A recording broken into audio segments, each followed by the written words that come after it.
صل على رسوله الكريم সম্মানিত মুসল্লিবৃন্দ আসসালামু আলাইকুম ওয়া রাহমাতুল্লাহ। আল্লাহ রাব্বুল আলামিনের দরবারে শুকরিয়া আদায় করছি, যিনি আমাদেরকে গত জুম্মার নামাজ থেকে শুরু করে আজকে জুম্মা পর্যন্ত সুস্থ রেখে ভালো রেখে পবিত্র জুম্মার নামাজের উদ্দেশ্যে মসজিদে এসে কোরআন কারীম থেকে দু একটি কথা বলার এবং শোনার জন্য কবুল করেছেন। ওই মহান রব্বুল আলামিনের দরবারে শুকরিয়া আদায় করছি, সকলে বলছি আলহামদুলিল্লাহ। আর শুকরিয়া আদায় করছি যে আল্লাহ রব্বুল আলামিন অসংখ্য মানুষদের মধ্যে থেকে বেছে নিয়ে কোরআনের জন্য আল্লাহ রাব্বুল আলামিনের গোলাম হিসাবে আমাদেরকে কবুল করেছেন।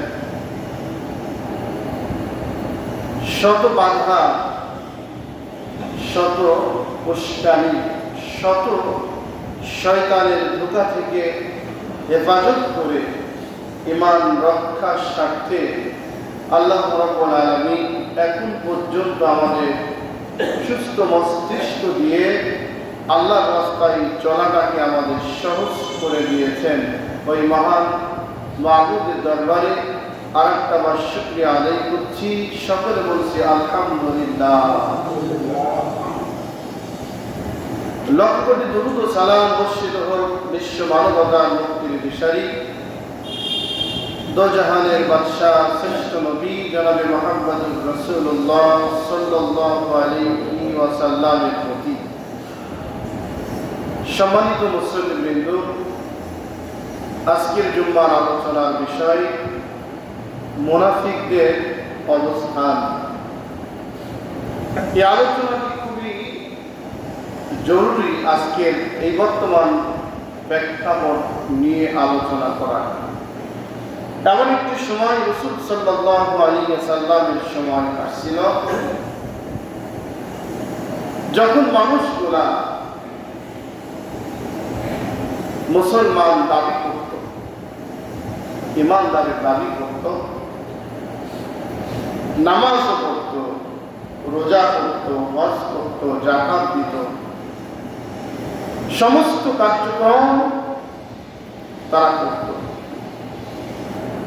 কিন্তু হলো আল্লাহ রাব্বুল আলামিনের জন্য আল্লাহর জমিনে আল্লাহর দ্বীন কায়েম করতে হবে, প্রতিষ্ঠিত করতে হবে, এ ব্যাপারে তারা মানতে কখনো রাজি ছিল না।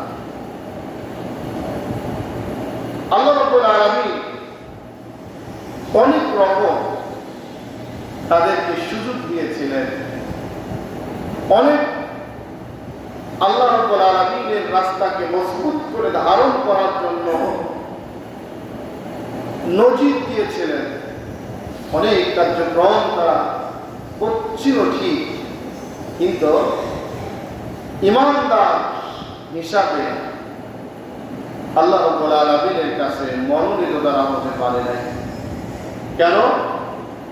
এই কলিজার মধ্যে আল্লাহ রাব্বুল আলামিনকে এককভাবে আল্লাহর জমিনে আল্লাহর দ্বীন প্রতিষ্ঠিত হোক এই কাজ করতে তারা অস্বীকার করছে।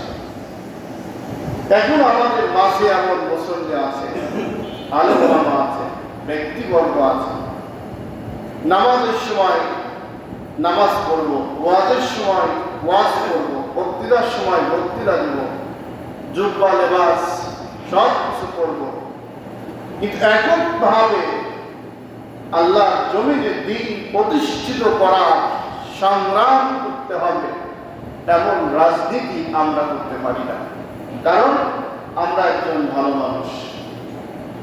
এই ব্যাপারে আল্লাহ রাব্বুল আলামিন ওই সময় এই সূরার আয়াতগুলা নাযিল করে রাসূল সাল্লাল্লাহু আলাইহি ওয়াসাল্লামকে জানিয়ে দিয়েছিলেন, এবং ওই সময়তে আব্দুল্লাহ বিন উবাইদের নাম আপনারা শুনেছেন, তখনই তার আবির্ভাব হচ্ছিল। এমন একটি ব্যক্তি ছিল যিনি সকল সময়ের জন্য মসজিদে আগে প্রবেশ করতেন, বেশি করে নামাজ পড়তেন, রাসূল সাল্লাল্লাহু আলাইহি ওয়াসাল্লামের সামনে সামনে থাকতেন, কিন্তু নবীজির সমস্ত বিষয়গুলা কাফেরদের সাথে আঘাত করতেন, উসিয়ে দিতেন, দ্বন্দ্ব সৃষ্টি করতেন, ঝামেলা সৃষ্টি করতেন, এবং উপরে দেখানো আর ভিতরকের কার্যক্রমটি এক ছিল না। এমন অবস্থায় আল্লাহ রাব্বুল আলামিন তাকে পরিষ্কার করে এই সূরার মাধ্যমে জানিয়ে দিয়েছিলেন এবং অনেক আলোচনা তার ব্যাপারে রয়েছে। এমনকি রাসূল সাল্লাল্লাহু আলাইহি ওয়াসাল্লাম মুনাফিকের জানাজায়, তার জানাজায় যাওয়ার জন্য সিদ্ধান্ত নিলেন। মৃত্যুবরণ করার পরে তার সন্তান নবীজিকে আমন্ত্রণ করলেন, হে রাসূল, আপনার একটি জুব্বা পাঞ্জাবি দিয়ে তাকে কাফন বানিয়ে দেন, আপনি তার জানাজা করেন এবং আপনি তার জন্য দোয়া করেন।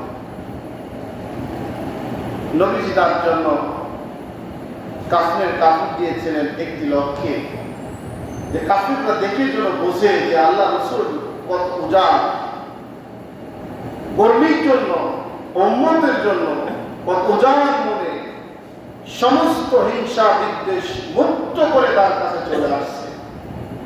তার মুখের লালা পর্যন্ত দিলেন, আল্লাহর কাছে দোয়া করতে লাগলেন, দোয়া করলেন। আল্লাহ রাব্বুল আলামিন ওহী নাযিল করে বললেন, একবার নয়, দুইবার নয়, ৭০ বার যদি তুমি তার জন্য দোয়া করো, হে নবী, আমি মুনাফিকদের দোয়া কবুল করি না। তাহলে মুনাফিক একটি বড় ব্যাধি, বড় একটি রোগ। এই মুনাফিকরাই হলো সারাদিন চলবে ইমানদার সেজে, দিনের একটি অংশে গিয়ে তারা হলো বাতিলদের সাথে আঘাত করে সমস্ত বিষয়গুলা দিয়ে তারা মতনৈক্য সৃষ্টি করে আল্লাহর জমিনে দিন প্রতিষ্ঠিত না হোক এই সংগ্রামে তারা লিপ্ত হয়ে যেত। এখনো মিল করে দেখুন, এই শ্রেণীর লোক আমাদের মাঝে আছে। এজন্য সম্মানিত উপস্থিতি, আজকের আলোচনার বিষয় হলো আমরা মুসলমান, আমরা সকল সময়ের জন্য শুধু আল্লাহকে সেজদাই করব না, আল্লাহর পরিপূর্ণ বিধানটাকে মেনে আল্লাহর জমিনে আমরা জীবন যাপন করব ইনশাআল্লাহ। আল্লাহ রাব্বুল আলামিন এই সূরার মধ্যে দিয়ে জানিয়ে দিয়ে বললেন, অমিনান নাসি মান ইয়াকুলু আমান্না বিল্লাহি ওয়া বিল ইয়াউমিল আখির ওয়া মা হুম বিমুমিনিন। কিছু লোক কেমন রয়েছে যারা হলো ঈমান আনছে আল্লাহকে খুশি করার জন্য, নামাজ পড়ে আল্লাহকে খুশি করার জন্য, দান করে আল্লাহকে খুশি করার জন্য, আর অসংখ্য কাজগুলা মানুষকে দেখানোর জন্য করে। তারা মনে করে আমার থেকে ভালো মানুষ এই সমাজের মধ্যে আর আছে নাকি আমি জানি না। আমার ভাইরা দেখবেন, অনেক মানুষ এমন ছোট্ট ছোট্ট কাজগুলা যখন করে মানুষদের দেখে দেখে বলে, শোনো, অমুক আলেমের মতো আমি নয়, অমুক ব্যক্তির মতো আমি নয়, অমুকের মতো আমি নয়, আমি হলো নামাজ পড়ি, রোজা করি, এমন কোন কাজ করি নাই যে ইসলামের কাজগুলোয় অংশগ্রহণ নাই। আল্লাহ রাব্বুল আলামিন বললেন, নবী, এই শ্রেণীর মানুষ যারা, তাদের চরিত্রটা আপনি দেখুন। তারা ওপেন ভাবে আপনাকে খুশি করতে চায়, মানুষকে খুশি করতে চায়, কিন্তু সত্যিকার এই জমিনে দিন প্রতিষ্ঠিত না হোক, দিন কায়েম না হোক, আল্লাহর পরিপূর্ণ বিধান দিয়ে মানুষের জীবন ব্যবস্থা পরিচালনা না হোক, এবং তাগুদের সঙ্গে তারা সকল সময়ের জন্য গোপনীয়তা ভাবে পথ অবলম্বন করে চলতে চায়, এমন মানুষই দেখবেন এখন বেশি। আর দেখবেন এই সমাজে যারা মুনাফিক, মুনাফিকরা যতই বলুক না কেন আমরা ইমানদার, দেখবেন এই সমাজের মধ্যে তারা হলো যখনই কোরআনের এই জাতীয় কথাগুলো বলা হয়, হক কথাগুলো তুলে ধরা হয়, তাদের বিরুদ্ধে যখন চলে যায় তারা সহ্য করতে পারে না। তারা নানান কায়দায় নানানভাবে একের পর এক দ্বন্দ্ব ফ্যাসাদ সৃষ্টি করার জন্য তারা ব্যস্ত হয়ে যায়। নীল করে দেখেন, সব আছে। আমার ভাইয়েরা, এই মুনাফিক মুসলমানদের মধ্যে থেকে হয়, ইমানদারদের মধ্যে থেকে হয়, অমুসলিমদের মধ্যে কোনো মুনাফিক তৈরি হয় না। যত মুনাফিক তৈরি হয় সবগুলা মুসলমানদের বাচ্চার মধ্যে থেকে হয়। একটা কথা আছে না, আসরের মার বড় গলা। নামাজ, রোজা, হজ, যাকাত যা কিছু করে তার স্বার্থের জন্য করে, লোকে দেখানোর জন্য করে। অথচ আল্লাহর জমিনে আল্লাহর দ্বীন প্রতিষ্ঠিত হোক এদিকে কর্ণপাত করে না। তার একটি দৃষ্টান্ত দেখুন। আমরা বাংলাদেশে এখন 85% মুসলমান, 95% মুসলমান বাস করছি। মুখে হোক, খাতা কলমে হোক, যে কোনো ভাবে হোক, আমরা বাংলাদেশে সবচাইতে বেশি হলো মুসলমান অবস্থান করি। আচ্ছা বলুন, নামাজের সংখ্যা যত দিন যাচ্ছে, যত সময় যাচ্ছে, নামাজের সংখ্যা কমছে না বাড়ছে? বলেন, বাড়ছে।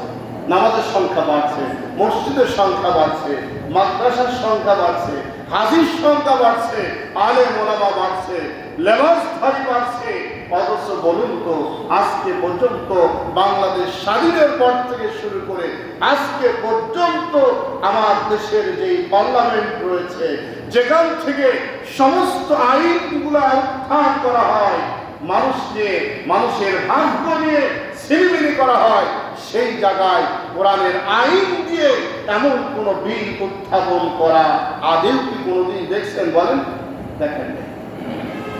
এখন হলো এই কথাটি স্পষ্ট ভাবে যদি বোঝাতে যাওয়া যায়, কিছু লোক তখন বলবে যে আসলে রাজনীতি এগুলা।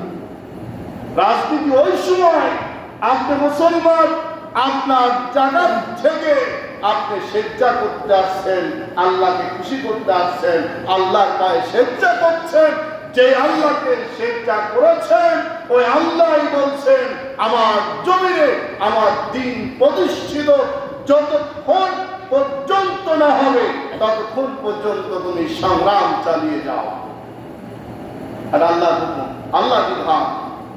অথচ আমাদের কাছে সবচাইতে অসহায়, সবচাইতে অমূল্যবান, সবচাইতে বেশি ঘৃণিত হলো আল্লাহর জমিনে দ্বীন প্রতিষ্ঠিত না হোক এই কাজটি।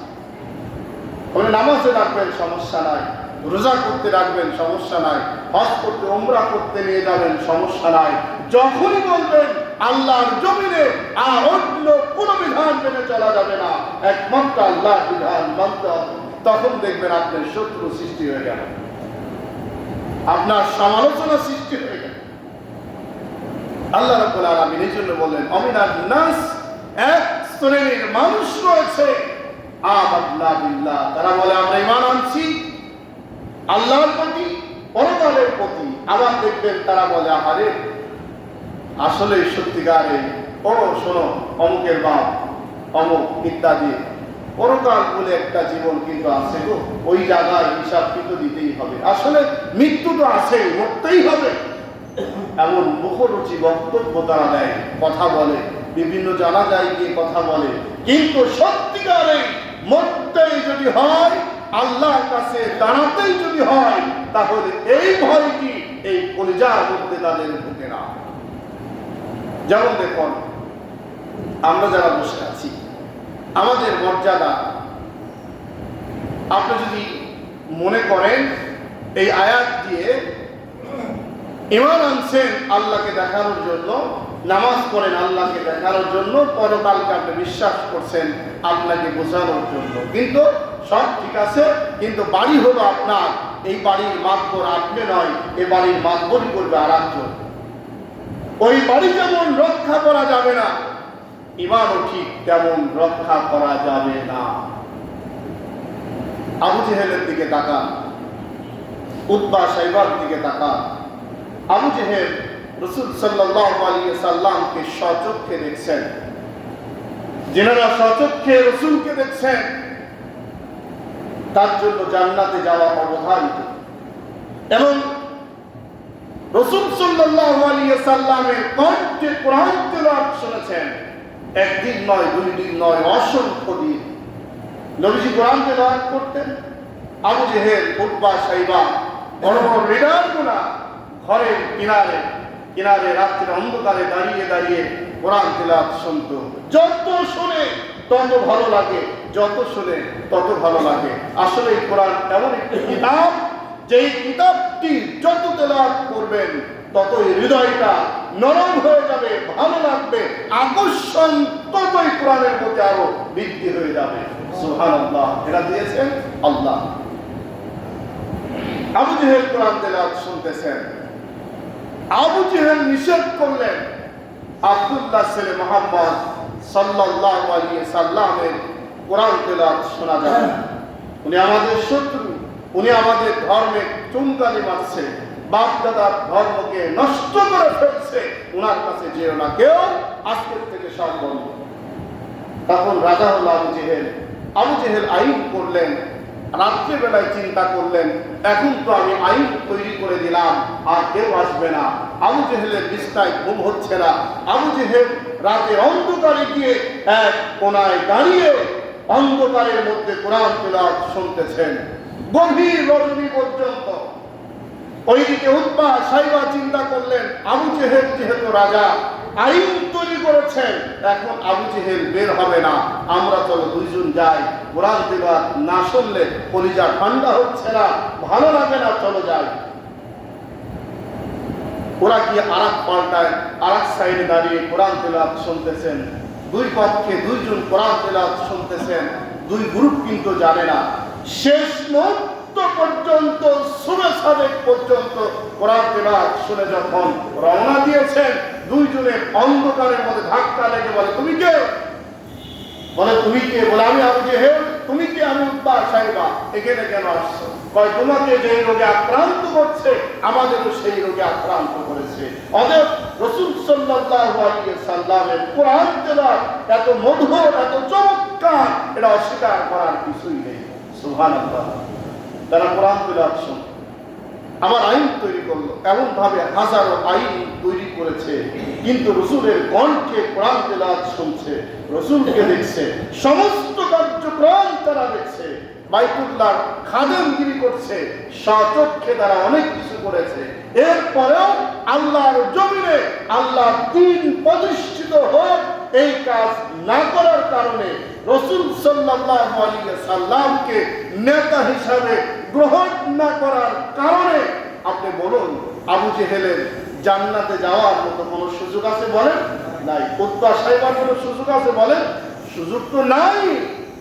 এমনকি আল্লাহ রাব্বুল আলামিন অসন্তুষ্ট হয়ে কিয়ামত পর্যন্ত যত মানুষ যাচ্ছে ওখানে, সরকারের পক্ষ থেকে হোক আর রাষ্ট্রীয়ভাবে হোক, তাদের বাড়িকে পেশাব পায়খানার জায়গা বানাই দিলেন। কেন? এটা সম্মান নয়, কিয়ামত পর্যন্ত অসম্মানীয় অবস্থায় থাকবে এবং কাল কিয়ামতের দিন জান্নাতে যাবে না জাহান্নামে যাবে? বলেন জাহান্নামে যাবে। এই জন্য ঈমান তারও ছিল, কিন্তু ঈমান ছিল হলো বেঈমানের ঈমান, মুনাফিকের ঈমান 100% পরিপূর্ণভাবে আল্লাহকে বিশ্বাস করা, কোরআনের প্রতি ঈমান আনার ঈমান ছিল না। এখন আমরা যারা আছি, আপনি ভাবেন, আপনি রাতের অন্ধকারে কার ইশারায় আপনি চলেন, আপনার জীবনটা আল্লাহকে খুশি করতে চান, আল্লাহর জমিনে চলবেন, আল্লাহর হুকুম মানবেন না, আল্লাহর নিয়ামত খাবেন, আল্লাহর হুকুম মানবেন না, আল্লাহর আকাশ বাতাস জমিন সব কিছু আপনি গ্রহণ করবেন, আল্লাহর বিধান মানবেন না, আল্লাহর জমিনে আল্লাহর দ্বীন কায়েম করার স্বার্থে আপনি কার্যক্রম করবেন না, আপনি জান্নাতে যাবেন। এই তামাশা বন্ধ করেন। এজন্য ভাইরা, আল্লাহ রাব্বুল আলামিন বলছেন নবীরা ঈমানদার নয়, এরা হলো মুনাফিক। পরের জায়গায় আল্লাহ রাব্বুল আলামিন বললেন ইখাদিউনাল্লাহ হাওয়াল্লাযীনা আমানু ওয়া মা ইয়াখদাউনা ইল্লা আনফুসাহুম ওয়া মা ইয়াশউরুন। আল্লাহ তাআলা বলেন এরা ঈমান নিয়ে আসার পরে প্রকৃতপক্ষে যারা ঈমানদার তাদেরকে বোকা মনে করে, ধোঁকাবাজ মনে করে, তাদেরকে মনে করে এরা তো ডান বাম কিছুই বোঝে না। দুনিয়ায় যতদিন পর্যন্ত বাঁচো, দুনিয়ার লোভ লালসা বিলাসিতার মধ্যে পড়ো, দুনিয়ার সব কিছুর মধ্যে পড়ে জীবন যাপন করো, মৃত্যুর পরে আবার কি হবে সেটা হলো পরের ব্যাপার। বাঁচার জন্য তো আমরা রোজা, নামাজ, হজ, যাকাত মাঝে মাঝে কোনোটাই বাদ দিই না। অথচ এই শ্রেণীর ঈমানদাররা আল্লাহকে বিশ্বাস করার কারণে অন্ধভাবে থাকে, তারা দুনিয়ার এই সমস্ত বিলাসিতা পছন্দ তারা করে না। সত্যি যারা ঈমানদার, আপনারা যারা ঈমানদার যারা, আমি মাঝে মাঝেই বলি আপনাদের মধ্যে কি অনুভূতি হচ্ছে আমি জানি না, তবে এই জাতীয় আমার মনে হয় মাঝে মাঝেই আপনি ঈমানদার হওয়ার কারণে, নামাজি হওয়ার কারণে পোশাক চাপছে প্রচন্ড, আপনি এখন দাঁড়িয়ে পোশাক করতে কিন্তু আপনার বিবেকে বাধা দিবে, তাই কিনা বলেন? কেউ নাই, কোনো লোক নাই, অথচ আপনি দাঁড়িয়ে এক জায়গায় পোশাক করবেন, আপনার বিবেকটার মধ্যে বারবার উকি চুকি দেয়, নাড়া দেয়, না এই কাজটা আমার না, হয় কিনা বলেন? ঈমানদার যদি হয়ে থাকে তার বিবেকের কাজ বাধা দিবে, ধোঁকা দিবে, বারবার করে বলবে এই কাজ আমার না। এরপরে আপনি মিথ্যা কথা বলবেন, কাউকে আপনি ফাঁকি দিবেন, কষ্ট দিবেন, কাউকে আপনি কষ্ট দেওয়ার জন্য চিন্তা করবেন, এমন হাজারো অপরাধ যেগুলো আছে, এই কাজগুলা যখন একজন ঈমানদার করবে, ওই ঈমানদারদের মধ্যে বারবার করে এখানে ধোঁকা দিবে কেউ নাই, আর্মি নাই, পুলিশ নাই, র্যাব নাই, বিজিবি নাই, কেউ নাই, কোন প্রশাসন নাই, কিন্তু তার মধ্যে এমন একটি জায়গা আল্লাহ রাব্বুল আলামিন তৈরি করে নিয়েছেন, এই জায়গাটা মানতেই পারবে না তিনি অসাধু, সমস্ত অনিয়ম, কোরআন বিদ্বেষী, ইসলাম বিদ্বেষী কার্যক্রমগুলা করার জন্য। এর নাম হলো ঈমানদার। আর আপনি ঈমানও আনবেন, ধোঁকাবাজি করবেন, আপনি ঈমান আনবেন, লেনিন, মাওসিতু, কালমাসের আদর্শ মেনে চলবেন, আপনি ঈমানদার দাবি করবেন, অথচ আল্লাহর জমিনে আপনি রাসূল সাল্লাল্লাহু আলাইহি সাল্লামকে 100% নেতা গ্রহণ করতে পারবেন না। এমন নেতা গ্রহণ করেছেন যেই নেতা হলো ইসলামকে 24 ঘন্টা শুধুমাত্র জাহান্নামে নিয়ে যায়, ধুতে থাকে, নানান কথা বলে, নিজে নামাজ পড়ে না, আরেকজনকে নামাজে উৎসাহিত করে না, কোরআন তেলাওয়াত করে না, কোরআন তেলাওয়াতের আহ্বান করে না, নিজে কোরআন বোঝে না, আরেকজনকে কোরআন বোঝার কোনো সুযোগ দেয় না। তেমন নেতাকে একজন ঈমানদার মেনে চলবেন আর জান্নাতের স্বপ্ন দেখবেন, এত সহজ নয়। কে বলছেন? আল্লাহ বলছেন, কোরআনে কারীম আপনি খুলেন, পড়েন, আপনার বিবেক খুলে যাবে। আপনি যে অন্ধের মধ্যে বসে আছেন, ভুলের রাজত্বের মধ্যে আপনি বসে আছেন, এই রাজত্ব আপনি ভেঙে যাবে। এই জন্য ভাইরা, মুনাফিকদের জন্য বড় একটা ব্যাধি এই হৃদয়ের মধ্যে। আমার যে কথাগুলো আমি বলছি আমার ব্যক্তিগত নয়, এই কথাগুলা যখন শুনবে মুনাফিকরা, তখন তাদের মধ্যে এমন পর্যায় সৃষ্টি হবে, বিগির তৈরি হবে, অধৈর্য হবে, তাদের ভালো লাগবে না, তারা কষ্ট পাবে, মাথা নোয়াই নোয়াই তারা বলবে এমন কথা বললো, এমন কথা বলছে, আমাদের বিরুদ্ধেই চলে যায়।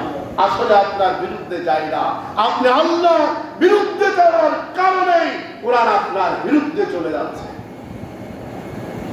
এজন্য ভাইরা দেখুন, দুনিয়া ক্ষণিকের একটি জায়গা, ছোট্ট একটি জায়গা দুনিয়া।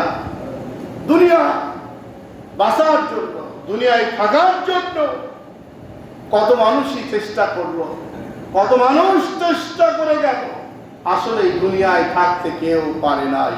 আমি আপনিও যতই চেষ্টা করি না কেন এই দুনিয়ায় থাকতে কি পারবো বলেন? থাকতে পারবো না। দুনিয়ায় না থাকার বিষয়, পৃথিবীটা শেষ হয়ে যাবে এ ব্যাপারে একটি হাদিস রাসূল সাল্লাল্লাহু আলাইহি সাল্লাম বলেছেন, হে আমার সাহাবীরা, তোমরা এক লোক পানি হাতের মুঠার মধ্যে আটকিয়ে ধরো, মজবুত করে ধরো। হাতের মুঠার মধ্যে মজবুত করে আপনি এক সোল পানি তুলে নিয়েছেন, এক সোল মজবুত করে পানি নিয়ে ধরে রাখছেন।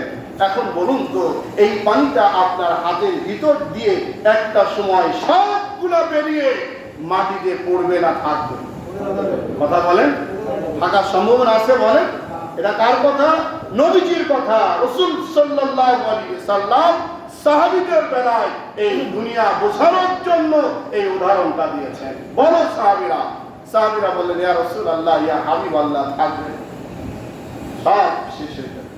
নবীজি বললেন, ঠিক তেমন এই দুনিয়াটাও তোমাদের জন্য এমন একটি সময়, পানি যেমন হাতের ফাঁক দিয়ে খেয়ানত করে সব পানি মাটির যেমন পড়ে যাবে, এই দুনিয়া তোমার ভিতর থেকে এমন একটি সময় আসবে, ইচ্ছা করলেও ওই বাড়ি, গাড়ি, জমি জায়গা, ব্যবসা বাণিজ্য, চাকরি কর্ম, এই দুনিয়ায় তুমি থাকতে পারবে না।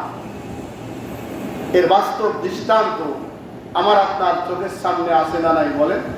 আছে। গত জুম্মাতে আমাদের ভাই, আপনারা নাম অনেকে জানেন না, রিপোর্ট, ছোট্ট বাচ্চা দিয়ে ওই মাস 3-4 লাইন ওই কাতারেই বসছিল। উনি যখন কালেকশন করতাম, টাকা তোলার কথা বলতাম, বেশিরভাগ সময় দাঁড়িয়ে টাকা তুলতে দাঁড়াইতেন। উনি মাগরিবের নামাজের পরেও একই সাথে মিলাদ করতে গেলাম মাখলুসুর রহমান বাবলু ভাইয়ের জন্য, দোয়াও শেষ করলাম। পরের দিন ফজরের নামাজের পরে শুনলাম তিনি ইন্তেকাল করলেন। এই হলো দুনিয়া। আজকে জুম্মায় বড় শূন্যতা, আজকে তাকে আর এই জুম্মাতে আমরা দেখতে পারবো না। কেমন পর্যন্ত যতই চেষ্টা করুক না কেন আমরা যেমন দেখতে পারবো না, উনি তেমন আর জুম্মা কোনোদিন নসিবে জুটবে না। ঠিক কিনা বলেন? এই হলো দুনিয়া। এই জন্য ভাইয়েরা, সম্মানিত বাবাজিরা, অহমিকা করেন, দাম্ভিক্য করেন, দলের বড়াই দেখান, অর্থের বড়াই দেখান, আর যা কিছু আপনি করেন না কেন, আপনাকে এই আয়াতের সাথে মিল রাখতেই হবে।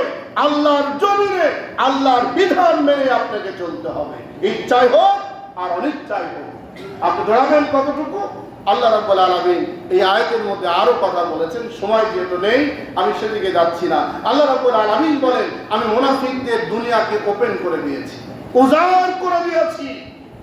মুনাফিক যেদিকেই হাত দিবে সেদিকেই অনেক কিছু পেয়ে যাবে, যেদিকেই দৌড়াবে সেদিকেই বাঁধবে, যেদিকেই যাবে সেদিকেই বাঁধবে। দেখুন, তা যদি না হয়, তাই যদি না হয়, এখন পর্যন্ত অনেক নেতা বক্তব্যের মধ্যে ইসলামের চরম শত্রুতার সৃষ্টি হচ্ছে।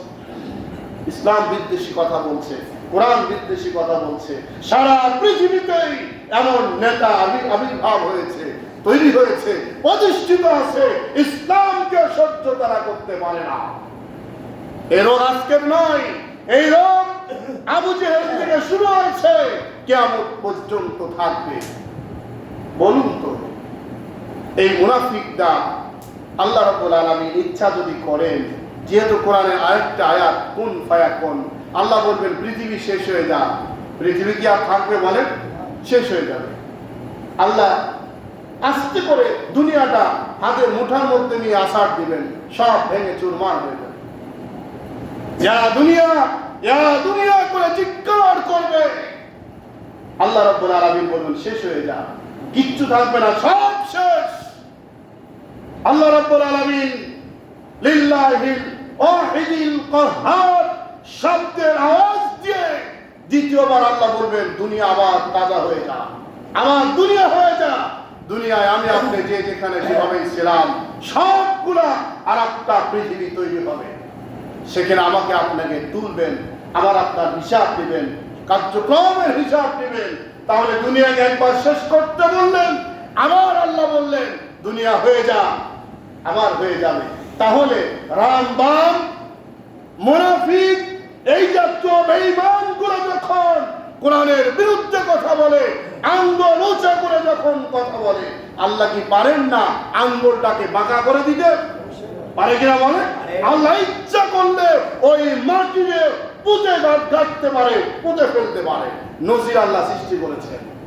সামুদ জাতির দিকে আপনি তাকান, সামুদ জাতিকে আল্লাহ কিভাবে শেষ করেছেন। ফেরাউনের দিকে তাকান, আল্লাহ কিভাবে শেষ করেছেন। নমরুদের দিকে তাকান, আল্লাহ কিভাবে শেষ করেছেন। হামানের দিকে তাকান, সাদ্দাদের দিকে তাকান। এইগুলো আল্লাহ কোরআনে দেওয়ার কারণ কি? কোরআনে দেওয়ার কারণ হলো আপনার আমার স্মরণ রাখা। আমি আপনার জন্য স্মরণ রাখি, ওনারাও বাঁচতে পারে নাই, আমরাও বাঁচতে পারবো না, এই স্মরণটা যেন রাখতে পারি। এজন্য ভাইরা, আল্লাহ বলছেন মুনাফিকদের ছেড়ে দিই, যা যেদিকে খুশি সেদিকে যা, যা আকাম করা দরকার, যা বলার দরকার সব বলতে থাকো।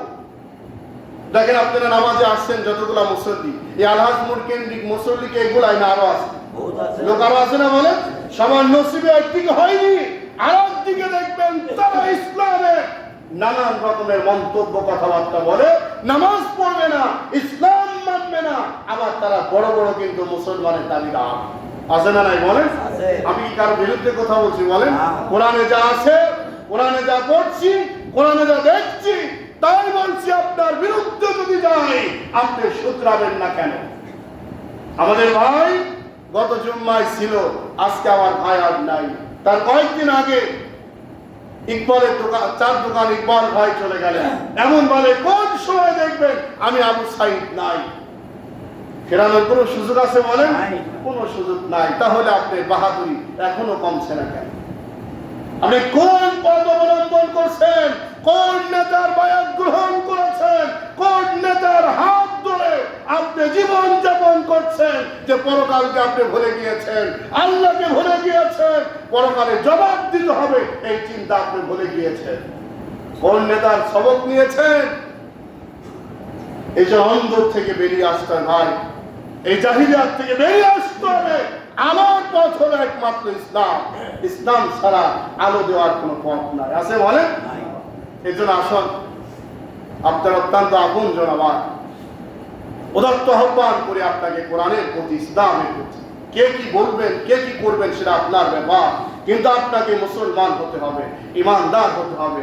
আপনাকে কোরআন মেনেই চলতে হবে, কোরআনের পক্ষেই থাকতে হবে। কোরআনের বাইরে যাওয়ার সুযোগ আল্লাহ দেন নাই, দিয়েছে? বলেন, আল্লাহ যেন আমাদের বোঝার এবং মানার তৌফিক দান করে। বলেন আমিন।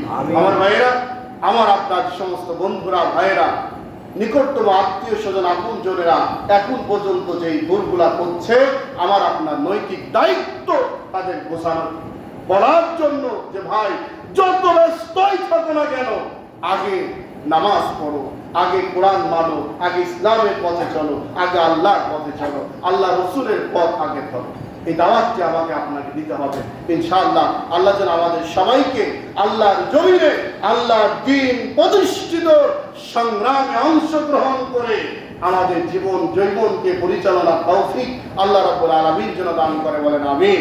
আমাদের রিপন ভাইয়ের নামাজ শেষে দোয়া হবে, সকলেই দোয়া করবেন আল্লাহ রাব্বুল আলামিন যেন তাকে মাফ করে দেন, তার পরিবার পরিজনকে ধৈর্য ধারণ করা তৌফিক দান করেন। ছোট্ট ছেলে মেয়েদের রেখে গিয়েছেন, আল্লাহ রাব্বুল আলামিন যেন তার কুদরতের মাধ্যমে পুরা পরিবারকে যেন আল্লাহ হেফাজত করেন। বলেন আমিন। আলহামদুলিল্লাহি রাব্বিল আলামিন। যারা সুন্নাত পড়েন